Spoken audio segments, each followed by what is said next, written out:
On February 9th of 2004, 21-year-old UMass student Maura Murray drove from her dorm in Amherst, Massachusetts to the White Mountains of New Hampshire. At approximately 7:27 p.m., Maura spun out her 1996 Saturn on a hairpin turn on Route 112 in North Haverhill.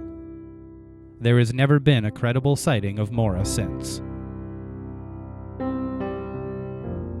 Maura is 5 foot 7 inches tall. She weighs 120 pounds, and she has brown hair and hazel eyes. If you have any information regarding Maura's disappearance, please submit it to us, the Murray family through their Facebook page, or the New Hampshire State Police Cold Case Unit. This is Missing Maura Murray.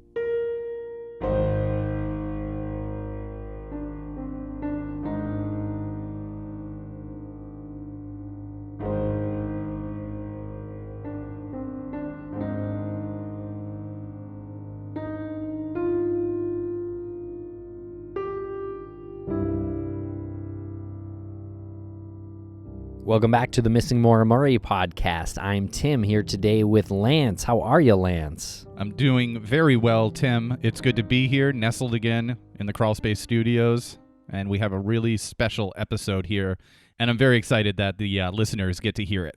Yes, it's a great episode, and so we hosted Kurt Murray in our studios here a few weeks ago, and what follows is a really interesting conversation, compelling and heartfelt, really, and there's a lot going on in this interview. It's just a lot of information, but obviously you get to know Kurt a little bit more and get to understand what his sister's disappearance has meant to him.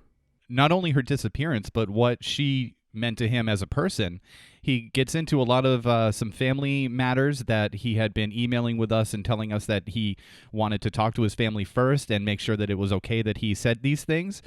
He was just getting a little bit tired of sitting on the sidelines, and he felt that it was time now for him to be more of a spokesperson for Maura, for the family, and for the disappearance, and he felt like this was a good platform to do so. So we were actually humbled and honored to have him come in and talk to us. Okay, so we hope you enjoy it. Please follow us on Twitter. We're there at Maura Murray Doc. We're also on Facebook and Instagram at Missing Maura Murray.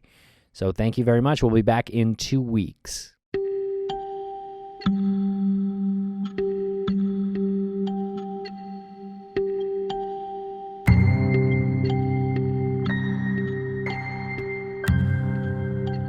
So here we are with Kurt Murray. How are you today, Kurt? Excellent. Happy to be here. Thank you very much for coming down to the studios. It's really cool to have you here, and it'll be nice to just have an in-person conversation. Yeah, absolutely. Yeah. I wanted to come here because there are so many people out there that have put so much time, energy, and devotion into this process and trying to find Maura. I wanted to give them a little bit of open up the personal book a little bit. And, I have no way of repaying these people for everything they do for us. So the only thing I can do is give them a little insight into me, my family, and, give them some perspective. And again, thank you so much for making your way out here, for agreeing to do this. It feels like it's been such a long time coming.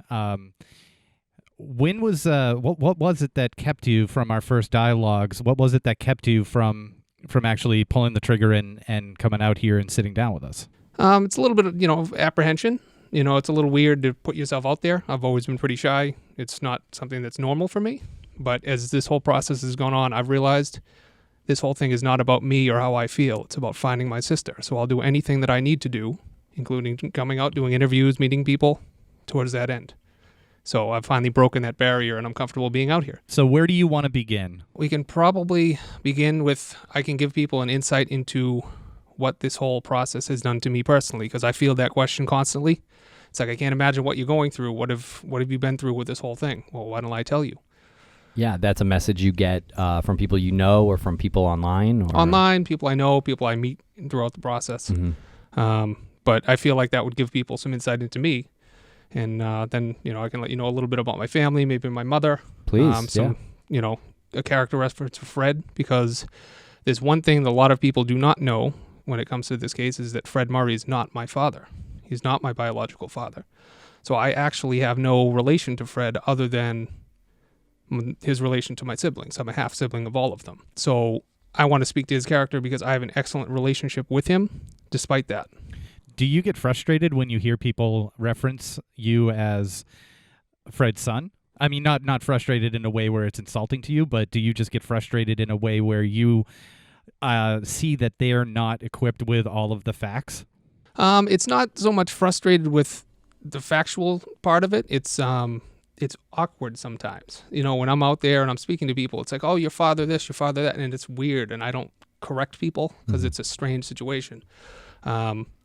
But, you know, seeing Fred and I together, you really wouldn't know. Yeah. Because we have that good a relationship.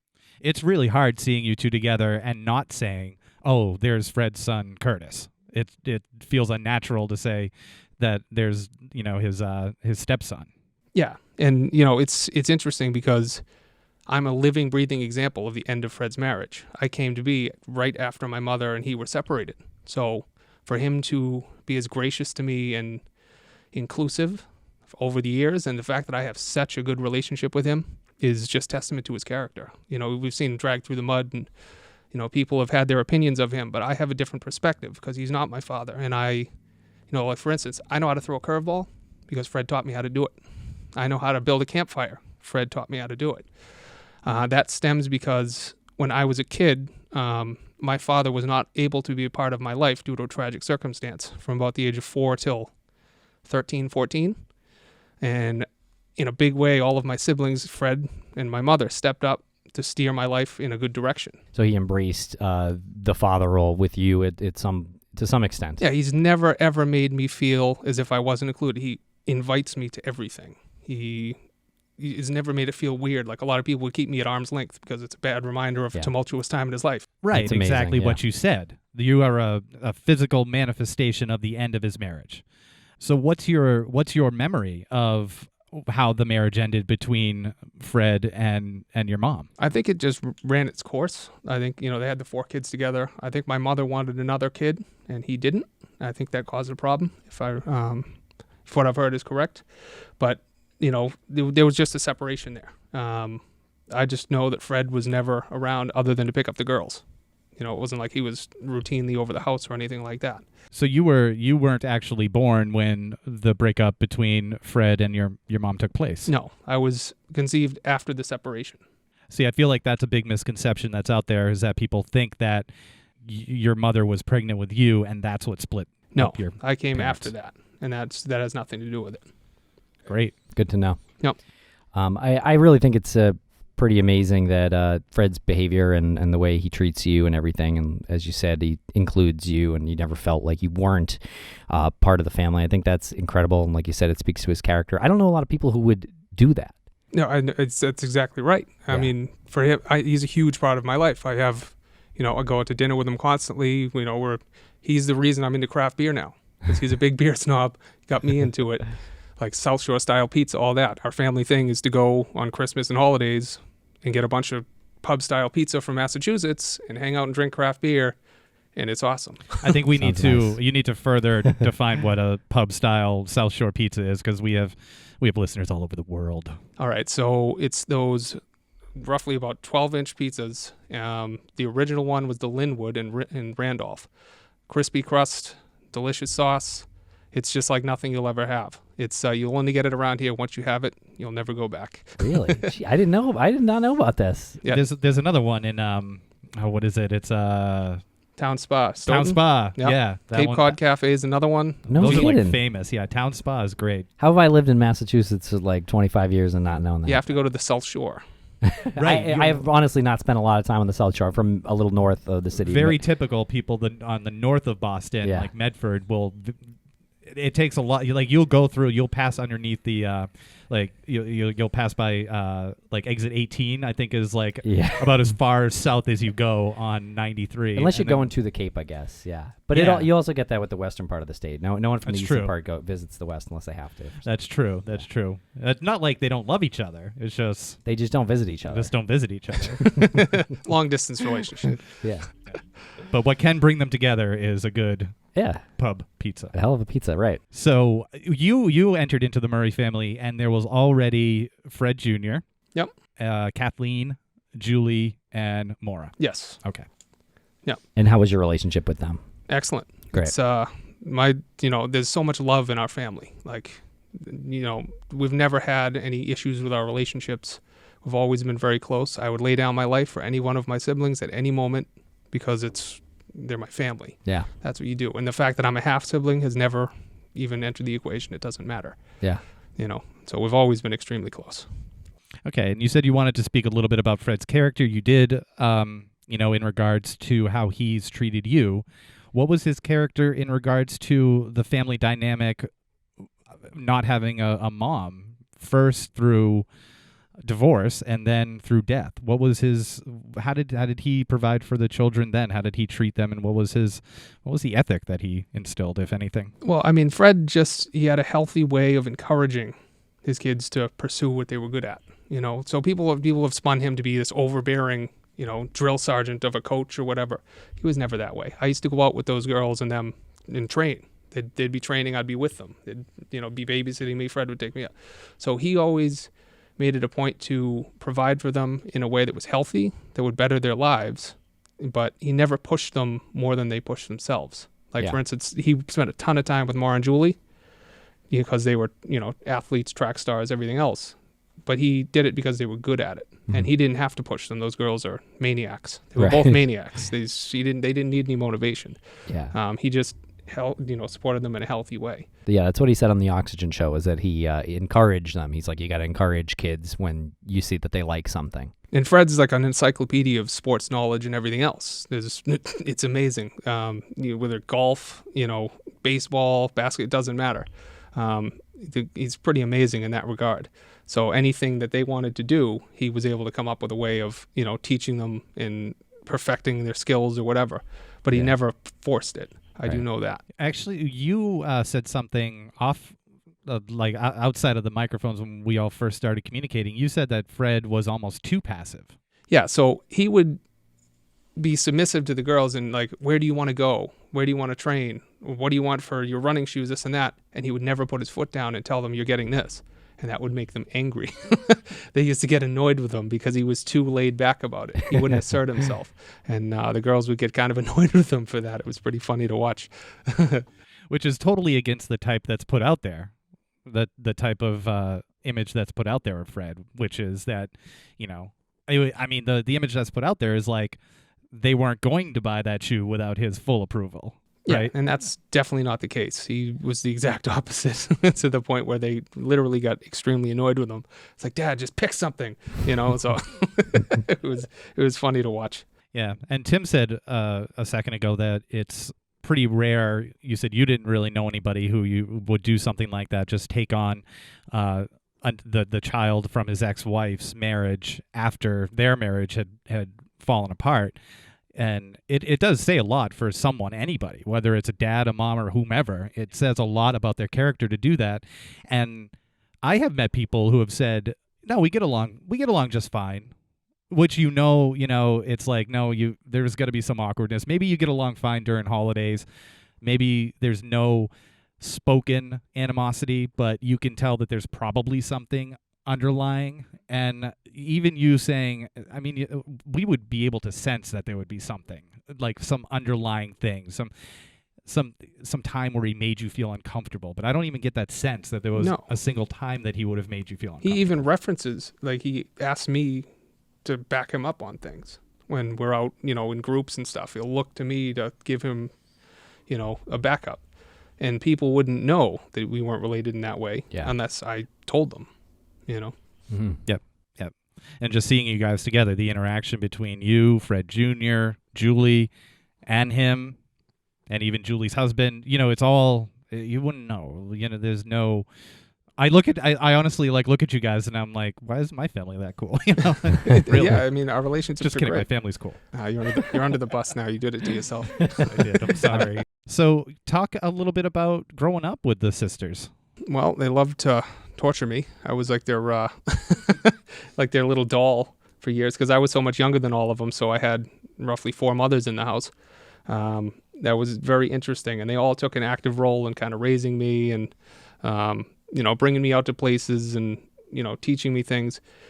What's so special about my relationship with all of my siblings is when my father went away, and I could not have him around. They all stepped up to steer my life the way it's been. Like, I would be a much different person had they not done that. You're talking about your biological father. Yes. Okay. Yeah. And that was by, there was a tragic circumstance, and I won't go into it because out of respect for him, but the way that they stepped up for me, that's part of the reason why this hunt for Maura is so important to me.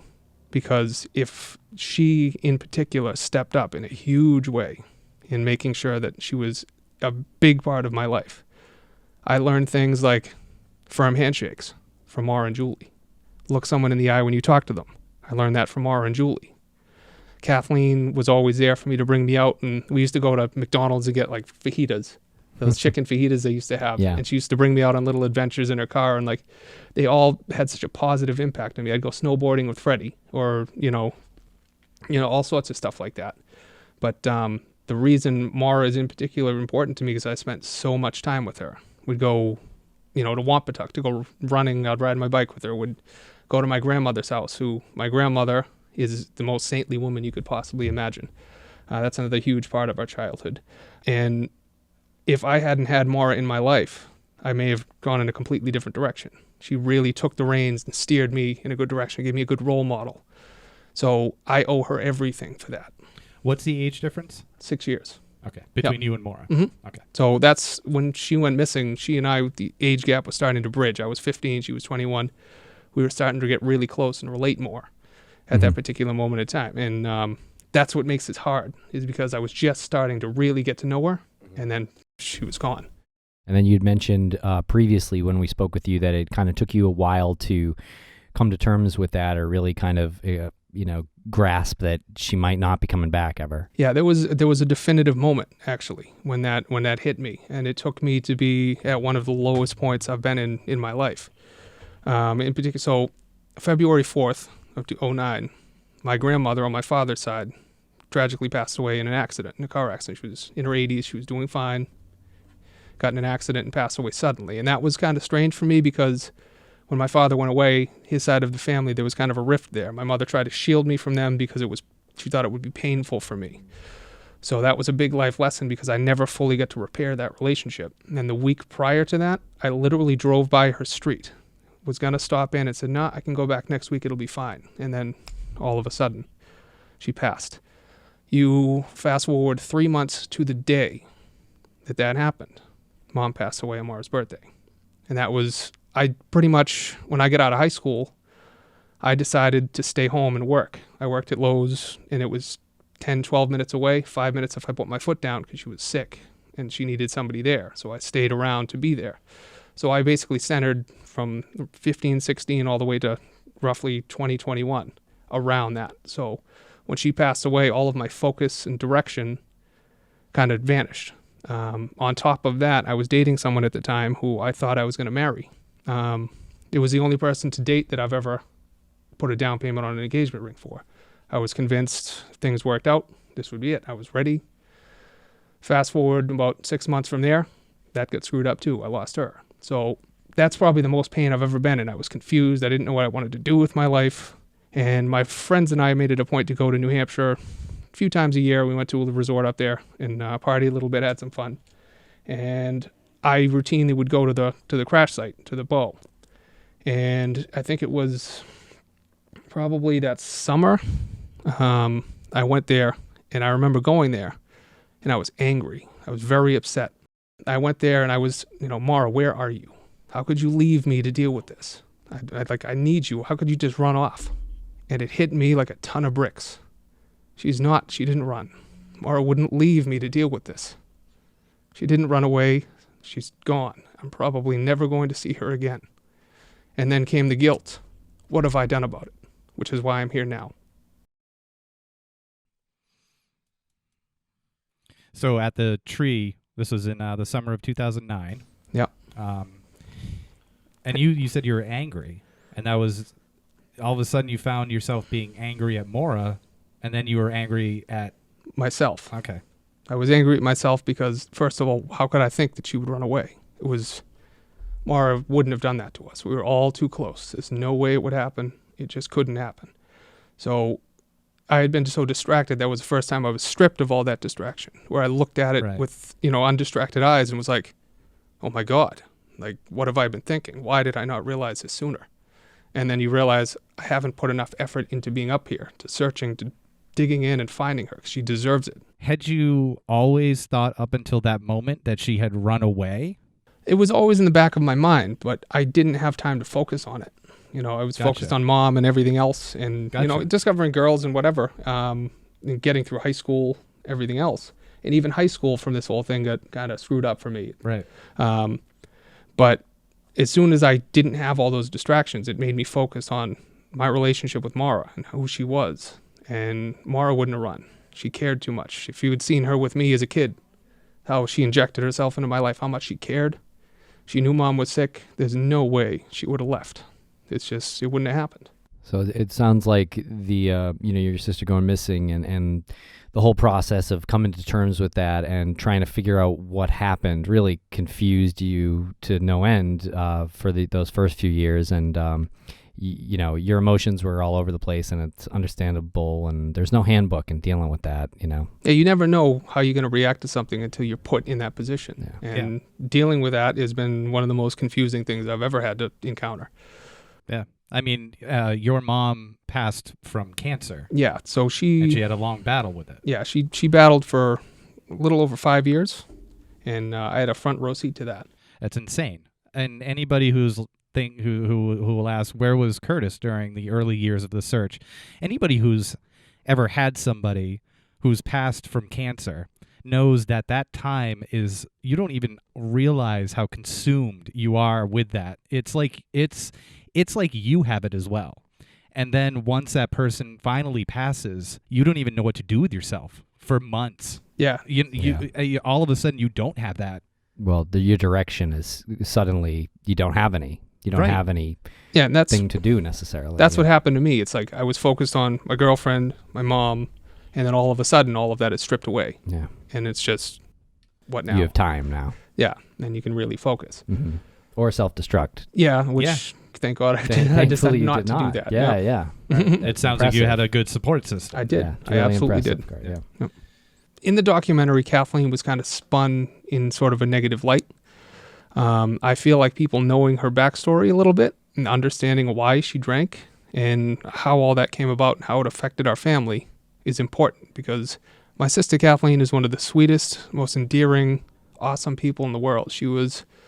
When she was younger, she was like gifted artistically. She can do anything, sculpt, draw, paint, anything artistic. She can cook, wood carve, you name it. She had a lot going for her back when she got out of high school, going 19 or so. So when she was around 19, she had a boyfriend who she was engaged to. They'd moved in together. She was ready to give her life to him. And she was totally in love with this guy. One night, they got in a big, drag out argument, and she took her engagement ring off and left it on the counter and came home. I remember coming home from school the next day to find Kathleen sitting on the front step of the house, and I knew something was up. She was sitting with a blank stare, kind of almost catatonic, just sitting there with headphones on. It was something off. So I remember I sat down next to her. I think I was probably 8 or 9 at the time. I said, Kathleen, is everything okay? And she looked at me with kind of just a blank look and said, no, my boyfriend hung himself last night. And he essentially blamed her for it. In a note or something? Yeah. Oh, my God. And that took her and derailed her life. She just crushed her in a way that you cannot imagine. So, she spent a stint, with mental issues. And then when she got through that, it was self-medication. That's where the alcohol came in. And that was a huge roller coaster where she was suicidal for a bit. It just, as an adult now, I can't even fathom dealing with something like that. You're ready to give your life to somebody and all of a sudden they're gone and you're blamed for it. I feel like this is just a key point that we have to really articulate. Too many people out there have just written Kathleen off as the black sheep of the family, and it's just too easy to say of anybody really, like, oh, they're an alcoholic, oh, they're an addict. It's just too easy to say that. But that's a circumstance where that is a legit mental It's a trauma. Yeah. That is a legit thing to hold all of that guilt, that you are responsible for someone else taking their life. Not to mention it's who you wanted to give your life to. Add that layer to it. Right. It literally took her and it ruined her life. She could have done anything with her life, and it just turned into a cycle of self-medication, rehab, get out. And that's why when people talk about the phone call that Maura had with Kathleen, we had been dealing with this for close to a decade. We watched our sister go into a downward spiral, and she just self-destructed, and there was nothing that we could do about it. I just want to point out, sorry to interrupt, I just want to point out, with Kathleen, seeing her in the documentary, The Oxygen Show, seeing her in articles or blog posts, and just writing her or anybody else off as, oh, well, they know, so I could tell just by what I read, or I could tell just by watching her that, oh, she knows more. Like, yeah, she knows more. She knows more. She's not saying the fact that the reason why she's been in and out of recovery is she feels 100% responsible for someone else that she was going to give her life to committing suicide. And that's not for public consumption. So you're saying, because when people say, oh, it looks like she's hiding something, it's not like she's hiding something about that phone call that a few days before Maura went missing, but perhaps she's hiding some tragedy in her past, her personal life. She's got some ghosts. Like, she's got something going on. And that, it goes for her and it goes for other people that I'm not going to mention, but we hear people talk about other people who are a part of this, and they say, oh, I saw him on there. Oh, he's hiding something. It's like, well, you don't know the whole story. Yeah. And that's something that you just have to be fully aware of and open-minded about. Yeah, it makes such a difference in giving you a perspective into who she is. And she's grown so much over this process that I asked her if I could talk about this. Yeah. And she gave me the permission to come and to speak about that. It took a lot for her to do that. It took a lot for her to go out in public on the documentary. Yeah. She's very shy and ashamed in a lot of ways of that cycle. Yeah. You know? And that just goes to show, is she hiding something? She's telling you. She goes on the documentary. She's telling you you can do this.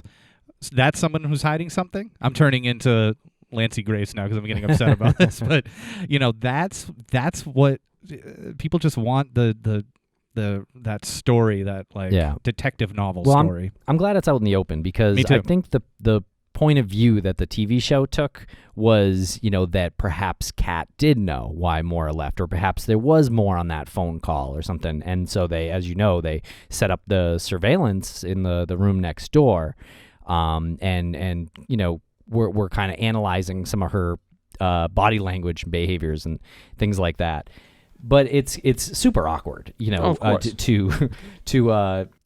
do that and to work with you guys too, like for the show to have done that and then worked with you, and just not really grasping that Kathleen had been dealing with emotions that had nothing to do with this, Yeah. And she's just inherently shy. Like, that's a condition of being a Murray. We're all just kind of reserved, shy, introverted, and to an extent. And so for her to even go on that show was extremely difficult for her, and I knew it. So for her to have to encounter that and be spun in that light, that's why I want to tell people the story, because she deserves to be defended from that. Yeah, yeah. Because that's not my sister. Kathleen is, like I said, she's an absolutely wonderful human being. You could not ask for a better sister, and I didn't want people to have that impression of her without getting the full story. I think with the full context, it's obvious that she's not hiding anything regarding the disappearance of your sister. She dealt with 3 tragedies, not just one. I mean, I know we just talked about the one, but since then there'd be two other ones to your family. So yeah, and that's why when people talk about that phone call, it's not hard for me to believe, with everything that Maura went through leading up to that period of time. She made some stupid mistakes that young people can make. Nothing really crazy, nothing evil, or but she was going through a lot. She had a ton of pressure on her, and I also know that Maura was very afraid of disappointing people. So internally, she must have been struggling. I'm the same way. There's nobody that's going to beat me up more about something I've done wrong than I'm going to. So when she got that phone call, and with everything else she was going through, it would not be hard for me to believe that that was just the one thing she could not take anymore. Because we went through that. She got out of rehab. Oh, I'm going to get my sister back. I can talk to her. She can be there for me. And then to find out she immediately was back drinking again was just enough to push her to need to get the hell out. And do you hold Kat's ex Tim to blame for some of that, or is that Yeah, I mean they mutually enabled each other. Yeah.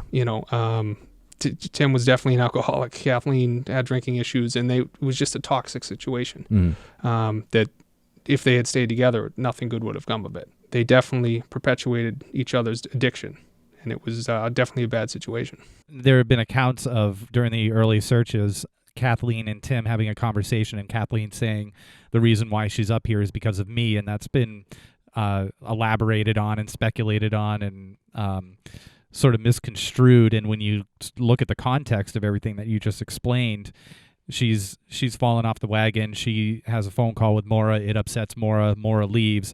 It's not that far of a stretch to think that Kathleen might make that comment to Tim and say, she's up here because of me, because I talked to her, I upset her, and that's why she went up there. But there's so much talk out there about how, Tim had been a part of her disappearance, and they were directly talking about that moment, that she was gone because of her. Right, like that was the moment where Kathleen was about to break on the secret or something like that, which we know is not the case. But that was the implication of that story, I think.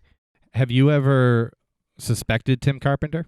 I haven't myself, because I don't think he would be capable of pulling something like this off. Like, Tim was nice enough, but I don't think he had the brains to really pull something like this off this seamless. It's just, I've never really put much credence to that, just because I knew Tim. He wasn't some kind of mastermind. I could not see him pulling something like that off. And if he did, he deserves an Academy Award, because you would not get that from him. But you had a pretty good relationship with him? I did for years, yeah. Until I realized how bad his relationship was with my sister, which took a little bit of time. It was kind of, behind closed doors for a while. And then when you find that out, it all makes sense. Yeah. When did they end up splitting?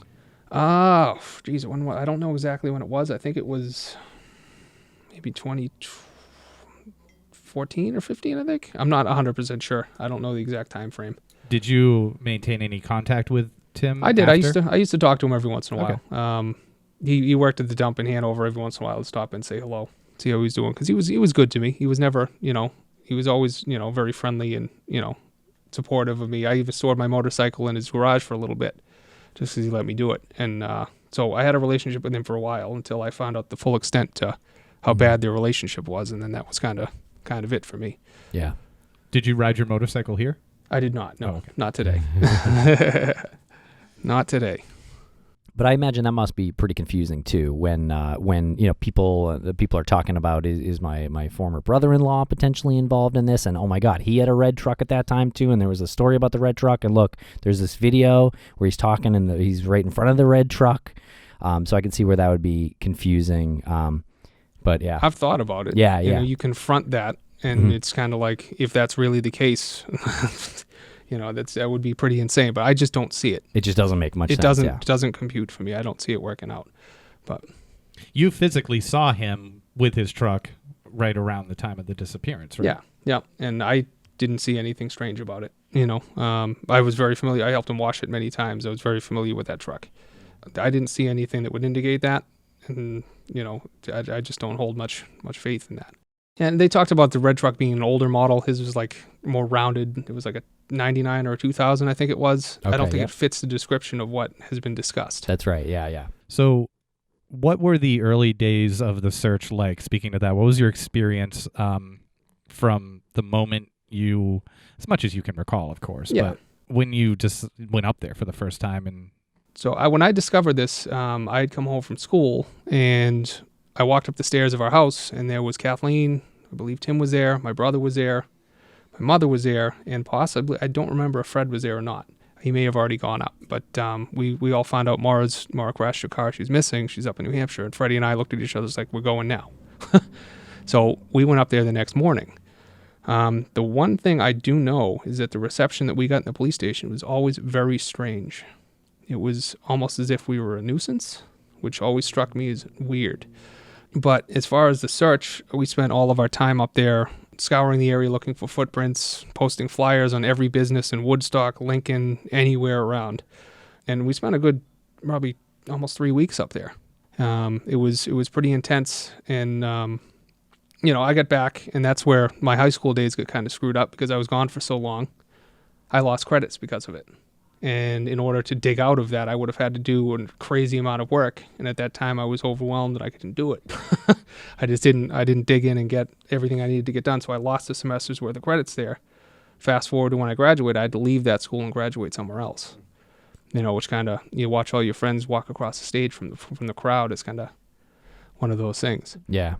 And it's tied to your sister being missing too. So it Yeah. probably reminds you of that. Yeah. Yeah, so it was kind of a screwed up time. And, I had scholarships and things. I still managed to get some. But having to leave the school and graduate elsewhere was kind of strange.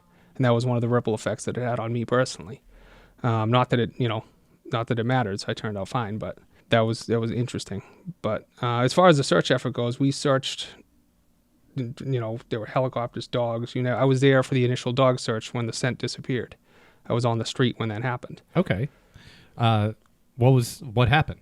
It's the dogs went a couple hundred yards down the road and lost the scent, almost right by Rick Forcier's home. What do they do when they lose the scent? They just told us about it. They lost the scent. Do they stop? Did you see? Yeah, I think they just sat down as soon as they lost the scent. And did they go up Bradley Hill at all? Did they No. go onto Rick's property? No, not that I saw. No. But I wasn't watching Right. completely the whole time. But Right. I do know that they lost the scent right in that vicinity. Right. So. I was just curious because I think a lot of people think that they go up there and that the dogs go onto the Forcier property, and I'm pretty sure they didn't, simply because you'd have to get permission to do that. Exactly. And, we were even told that at that point, the scent would have been deteriorated anyways. Yeah. So it wouldn't have been, so much time had passed from the initial accident to when we got up there to when all of this stuff came about. And we were told that the scent's not going to be as reliable as it should be right now. There's cars passing, there's other people. And these were search dogs, not cadaver dogs, by Yes. the way. Mm-hmm. Right. Exactly. And which there is a difference. Yes. Yeah. Yep. Yeah, that would make sense in that realm to have the search dogs at that point. Do you recall if there was like a side of the street? Was it like I believe it was the right side. It was. Yeah. Okay. So if she was walking, if there was a sidewalk there, it would have been near the sidewalk. Yeah. Okay. Interesting. On Forcier's side. That would be the side. Yeah. Yep. Yep. Was there a lot of snow? Yeah, a ton of snow. And that's why we know she didn't go off the road, because there's no way you wouldn't have seen footprints, a body print. If she fell into the snow, there'd be very obvious signs of her going into the woods. What was the wild Ammonoosuc River like? Do you remember what that was like then? I know I don't think it was like terribly full. I don't think it was a ton of water in it at that particular point, but it's kind of hazy. I've come to call the wild Ammonoosuc the mild Ammonoosuc. I don't know when it gets wild. I think maybe Usually isn't. maybe in May when there's like a certain spot that's nowhere near where Maura went missing. But that's another thing that we should. I always want to put out there. Maybe because it twists Maybe it so twists, much like yeah. a snake, and that's why it's called wild. That could be it. Ammonoosuc. Yeah. I don't know. Just an idea. Clear up that it's poorly named is what I'm saying. Yeah. Well, it's not raging currents most of the year. That is what the point we're I've getting. never at. seen it raging. I've never seen it raging either. Yeah, maybe during the spring thaw, Yeah. maybe. Mm. But But not even there. I've gone up there in May and April, and I've never seen at that stretch. It's always like, is this even a river? It's like you can always see rocks there. It's never, no one's getting swept away. There's just river. that video on YouTube that people point to with like ice and like the river thawing. I don't know what part of the Ammonoosuc that's on, but Got me. and you think about it, at that particular time it was frigid cold too, Yeah. so it wouldn't have been wasn't ice. thawing. Yeah. Yeah. So How long into the search did you start looking deeper into the woods there? And how long into the search did you notice the helicopters and the dogs? I think it was like a weekend, if I remember correctly. That weekend? Yeah, I believe so. And they did a wonderful search once the Fish and Game and everyone got involved. They were very thorough. The problem is it was already too late. Too much time had gone by, which was one of the biggest frustrations in the whole thing. It was just the beginning of it. Yeah. I mean, unfortunately, I feel like that's pretty common in a small town.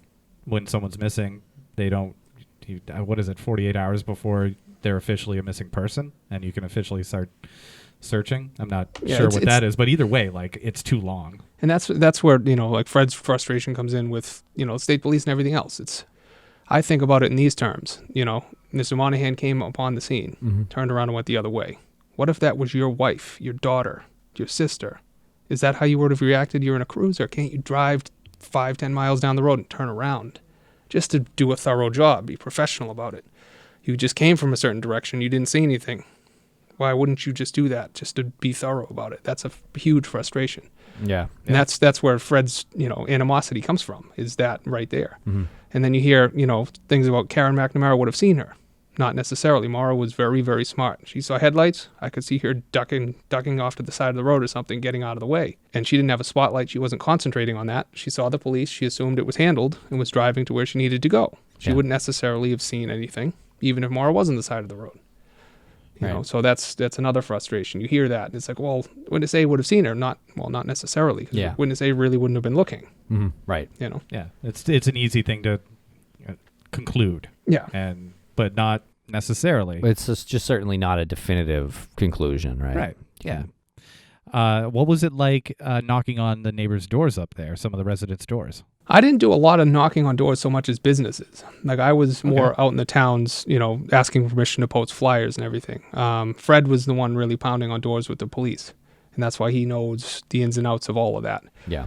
Freddie and I, my brother, like I said, we went to Lincoln, we went to Woodstock. I think we even went to Conway. We went up to Bartlett, all over the place. And that's kind of what our role was. And then I believe Bill's mother was there as well at one point. And what was the reception you got from a lot of the store owners? Oh, they were very welcoming. They were, please feel free. They were extremely gracious. And most of the people up there are. Yeah. Mm-hmm. Most of the people are. Tim and I do get a lot of emails demanding us to keep their names and their locations out of the show and out of anything that comes, by way of video. Do not talk about my house. Do not talk about my area. Do not talk about my community. How do you feel about that? I try to put that shoe on my own foot. I try to put myself in their situation from their perspective. You have a lot of people up there that were thrown into the limelight by no fault of their own. Right. There's a lot of publicity around this thing.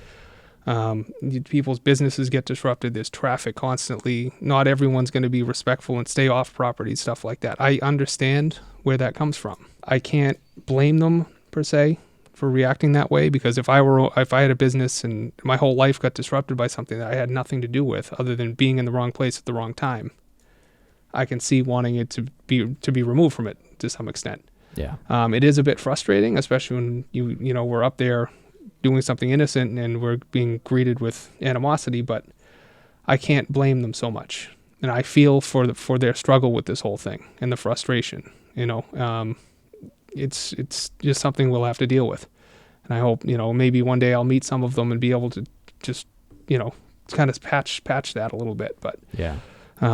I do feel that frustration. It must be awkward for them too, when you think about it. Like, especially if a lot of people think that your sister was met with foul play. Like, to think like, oh, there's someone in the midst here that we don't know who it is. Like, that must be pretty awkward and kind of an uncomfortable thing to get. Yeah, and you have suspicions cast on you, and you're scrutinized and put under a microscope, and you just want to live your life. So I get it.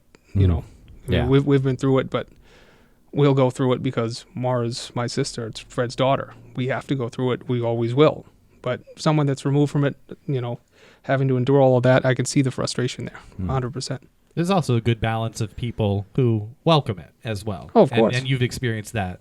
The current owners of certain homes up there, and even people who aren't connected have reached out to us to tell us that the next time we're in the area, and if we need to use a crowbar, give us a call, because I got a tool shed full of stuff, and I'll help you wherever you can. Yeah. And great email. And he even said, I think they would cook us dinner, didn't he? I say that? Promised us dinner. Yeah. So his wife was a great cook and promised us dinner. Yeah, it was based on the story we told on the podcast, having to need a crowbar, and we had to drive into town, and he heard that. He was like, I'm right up the street. Just call me or come by if you need any tools anytime. So you do get that too, and that is such a really nice email to hear. Yeah, that's one of the things that has stricken me the most about this whole process is the innate goodness of people. There are so many people so willing to devote themselves to this, to give us resources, to give us time, to give us money. the GoFundMe. Right. It's absolutely unbelievable. It That's is why impressive. I'm here. Yeah. Mhm. Because I feel I need to give back in some way for that. And like giving a little personal insight is, something that I can do. And also make sure that people know that it's duly appreciated. Yeah. It's appreciated more than anybody could know, by myself and my family. What's some of the most resonating memories you have of Maura? It revolves around being up in New Hampshire. One of the best ones, I don't know if I've told this before, is there was a place that we used to call the Moose Meadow. And Maura and I, it was actually the last year we went camping, we went on to a trail and we took sleeping bags and we camped out on a mossy hill at night. And we always went moose watching. What's wrong with you? I'm a maniac like she was. She brought that out in me. So I'm not sleeping outdoors unless there's some form of cover over my head. yeah. So we slept on a mossy hill in a known moose path, and we woke up at about 4:35 in the morning and went across the street to the moose meadow. And we walk out in this meadow, and we see a baby moose in the middle of the meadow. And then you look past baby moose, and there's mama moose, and she didn't like it. And Mama Moose started running, charging at us, and we both were sitting there like looking at each other. We ducked behind a couple of trees, like, what do we do? What do we do? What do you do? Because Mama's going to kill us. And I remember I went to look and see where she was. You hear the galloping, and I go poke my head out to the side, and it spooked her, and she turned around and ran the other way. So, Wow. Yeah, it was pretty intense. That does sound really intense. Yeah. for anyone who is being charged by a moose, Kurtis Murray has what to do. You hide behind a tree, and then you poke your head out. At the last minute, it'll spook the moose, and the moose will run away. Well, it worked First out. thing, do not go into the woods and sleep in a sleeping bag on a mossy hill. Yeah. There are ticks there. yeah, probably. But it was a lot of fun. Yeah. And I did that post about the rope swing. That's Yes. That's another one.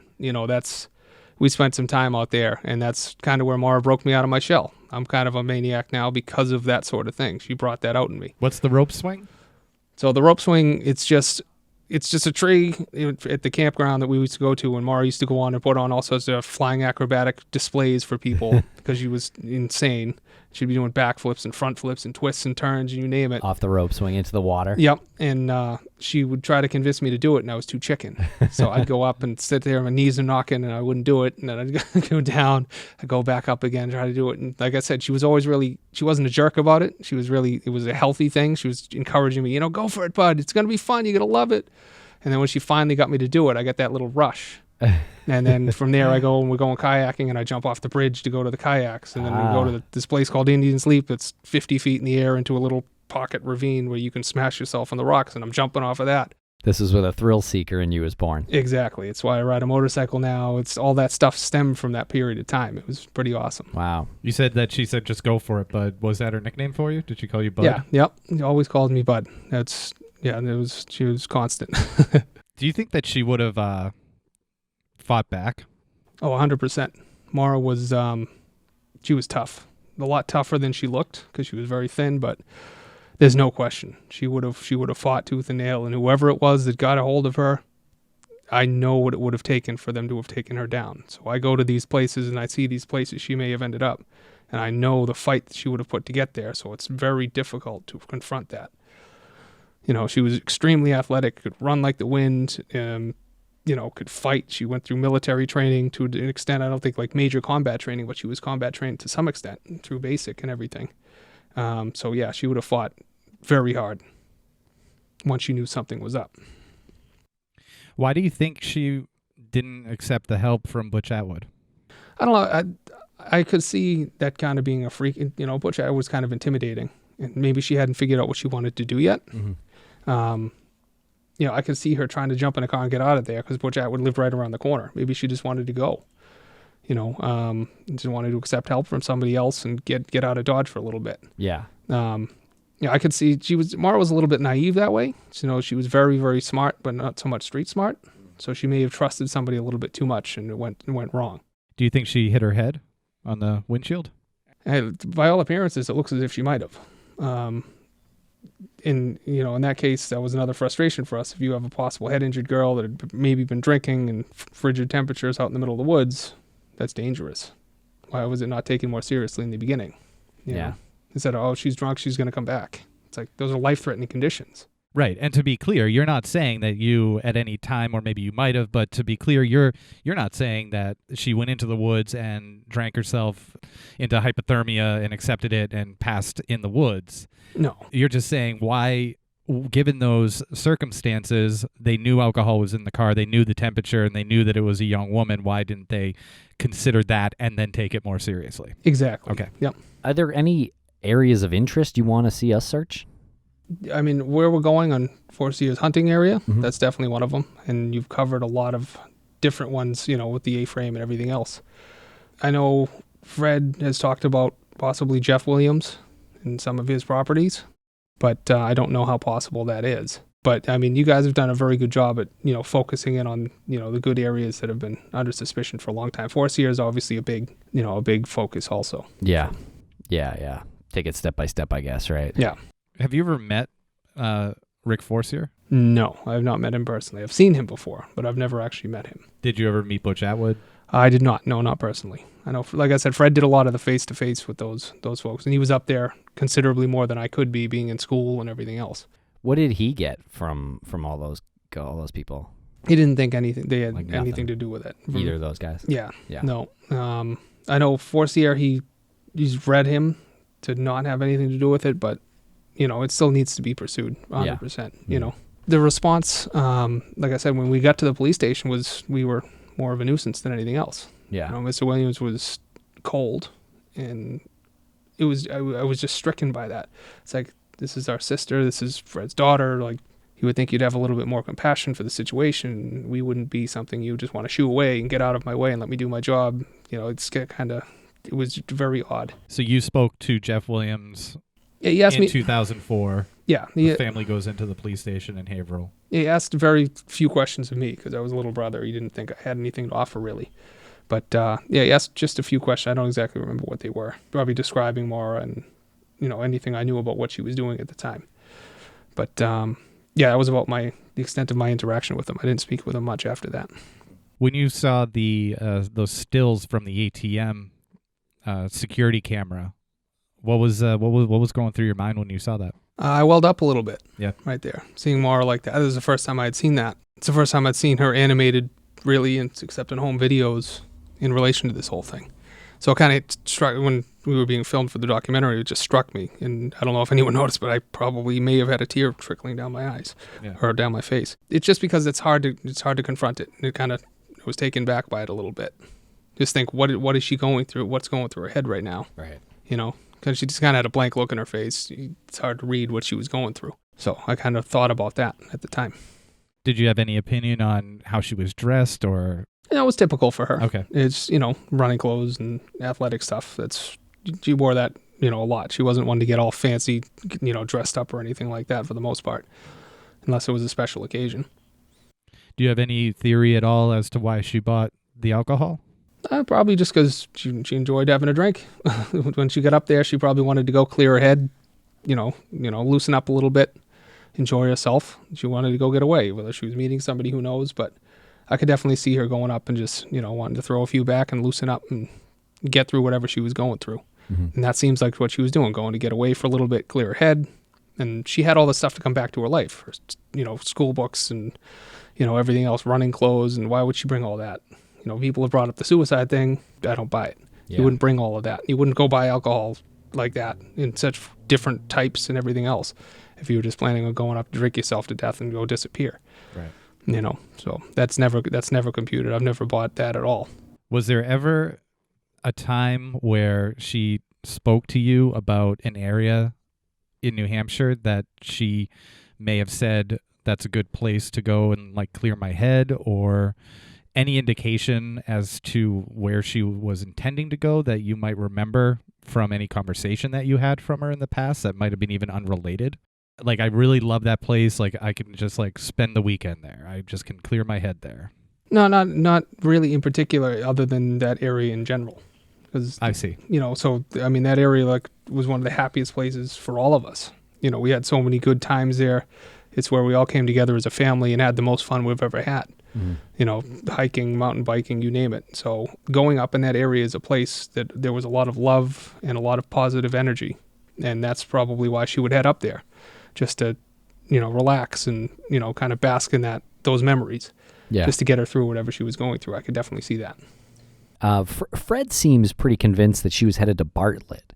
Yep. Is that, do you know why he thinks that? Is it just the route that she was on? Yeah, most likely, because she could have cut across Bear Notch Road, got down to Bartlett, or even going through Conway. I think Bear Notch would have been closed at that point. But, Bartlett, we spent a lot of time there, anyways. Okay. There's all sorts of resorts and things, so she could have been going there. Were you and your family familiar with Route 112 or that pathway? Or Of course. You were? So Yeah. so coming from Highway 91 too, or was it more like sort of a product of, was more being on Route 112 sort of a product of her taking 91 to get to that spot? I think that's probably what it was, Yeah. because 112 leads right into Lincoln. You go across Kakamangos, there's a campsite we used to camp at, and everything else, and all those memories, and you can get to Bartlett and everything else from that area. Okay, so you don't think she was lost or anything? She No. was going across to that way because, well, that's the way. She knew East, she knew where she was going for 100%, because we usually came from like Route 93, get off at exit 32, and that's how we got there.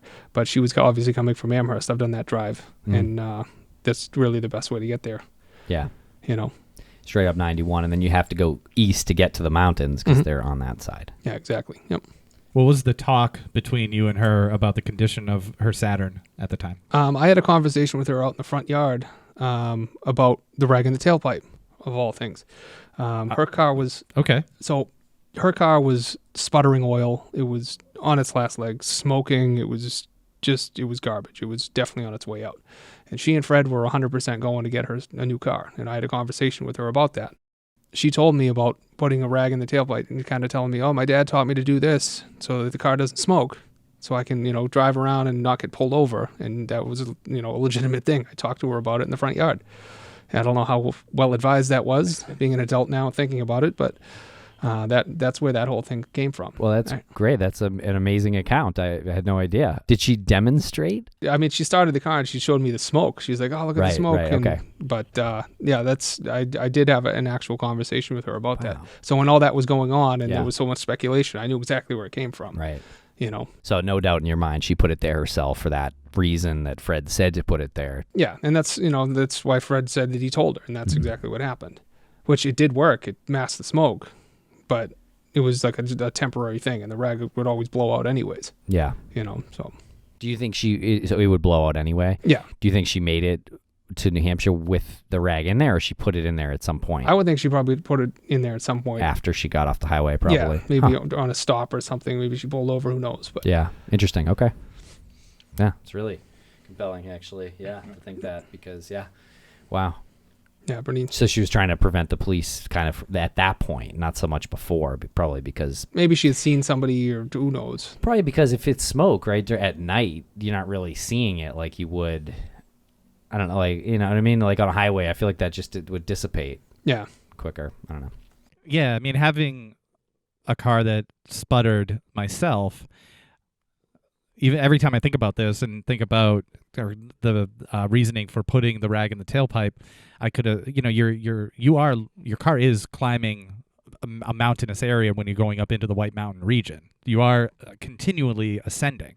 So I can imagine her applying more pressure to the accelerator and having it pop or sputter, and then finally she's just like, well, I'll just see what happens if I put the rag in the tailpipe. Maybe it's going to stop it and I can get more power, going up this hill or something, or trying to get out of the accident, trying to, assuming that there'd be more power somehow associated with keeping the car from smoking. Right, which logically seems to make sense to me. I would probably do it today. Cars, yeah, so, yeah. I mean... Yeah, it could have been a panic mode thing, too. She couldn't start the car, wanted to try anything she could do, and just tried it. Because she tried to start it numerous times. And we know that. That's kind of our working theory, is that she told Butch no, she didn't need help because she wasn't convinced that she couldn't get the car out of there at that point. She thought she could. Yeah, and that could be the case, for sure. And we have the accounts. We have the flurry of activity by the trunk. I mean, everything sort of lines up to she went into the trunk and was searching around for a rag and popped it in and then maybe tried to get the car out of there. Did you see anything about Maura with relationships, with her relationship with Bill, and this talk about her being this promiscuous young woman that was just wild about campus? Was there anything that you saw about that rings true?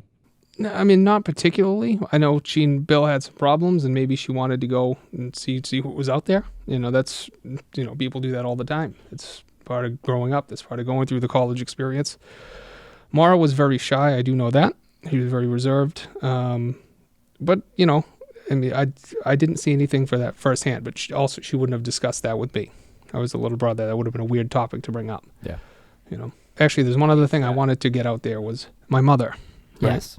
So a lot of people have speculated as to why was she not part of the search efforts. I can speak firsthand to why. When this whole thing happened, my mother, first of all, she had injured her foot, so she was lame anyways.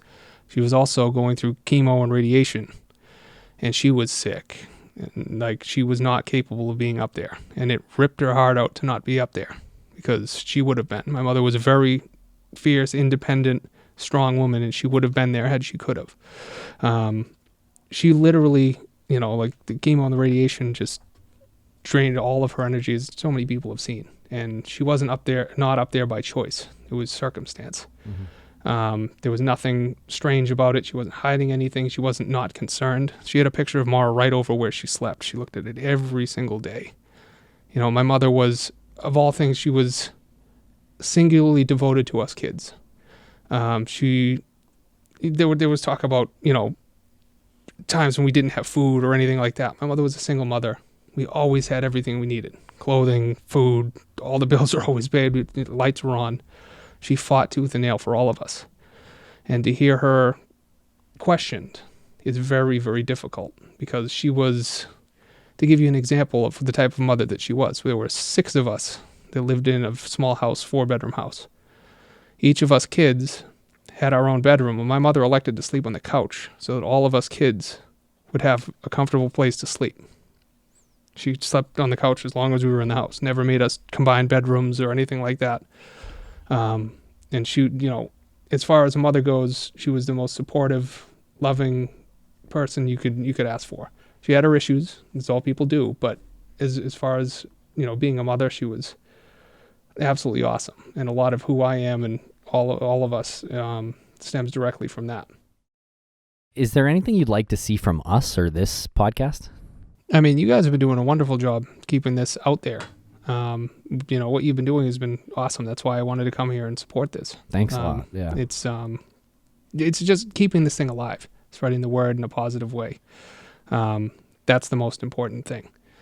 It's amazing we have as much traction as we do after coming up on 15 years. Yeah. And, it's as long as I draw breath, I'm never giving up on this anyways. And I'm the youngest of all of us, so I'll be around for a while.